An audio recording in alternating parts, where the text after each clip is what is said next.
Hello everyone, तो क्या हाल है कुमाऊं वासियों। तो क्या आप भी चाहते हैं कि आपका बिजनेस कुमाऊं के हर कोने तक पहचाना जाए। कुमाऊं बाजार लाया है प्रीमियम एडवर्टाइजमेंट सेक्शन। अपना प्रोफेशनल वीडियो ऐड बनाएं और हमारी वेबसाइट पर दिखाएं।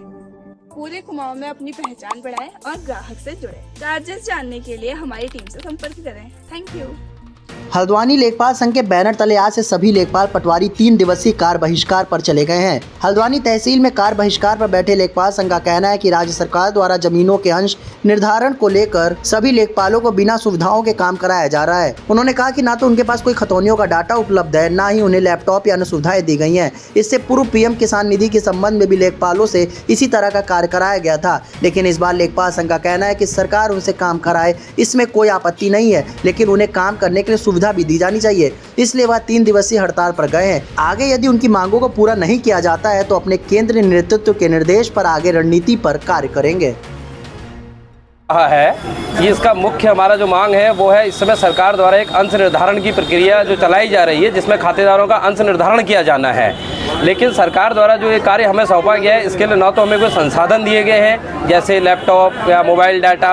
ये एक इतना जटिल कार्य है जिसके लिए हमें कब से ज़मीन बिक रही है। आप जैसे देखेंगे उत्तराखंड या हमारे जो नैनीताल के हल्द्वानी जैसे जनपद हैं जिनमें बहुत ज़्यादा खरीद फरोख्त हो चुकी है, लेकिन उन जनपदों का पुराना जो रिकॉर्ड है वो हमें अपडेट करने के लिए अगर अंश निर्धारण करना है तो ज़रूरी है कि हमें पुरानी खतौनियाँ मिलें, हमें संसाधन पर्याप्त मिले। सरकार द्वारा शुरू में कहा गया था कि जो पीएम किसान योजना चल रही है उसके लिए निर्धारण उनका डाटा निर्धारित करना है काश्तकारों का।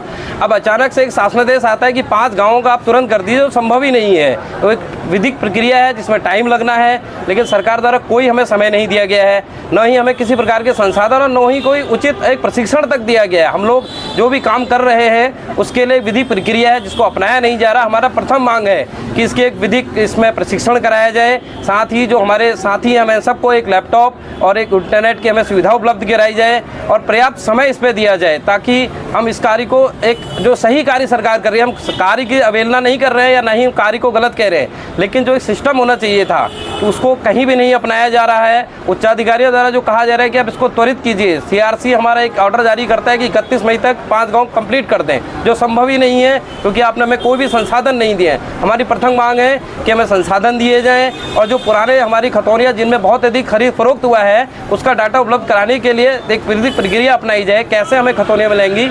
इसी चीज़ को लेकर हम लोग ये 3 दिवसीय कार्य बहिष्कार में लगे हुए हैं और यदि सरकार इस पर हमें नहीं देती है तो आगे की रणनीति जो हमारा लेखपाल संघ के जो हमारा उत्तराखंड लेखपाल संघ का जो जिला हमारे रहते हैं वो सब बैठ करके भी हम निर्णय लेंगे कि आगे इसमें क्या किया जाना है। क्या नाम है आपका? मेरा नाम है जितेंद्र मिश्रा, मैं जिलाध्यक्ष उत्तराखंड लेखपाल संघ नैनीताल।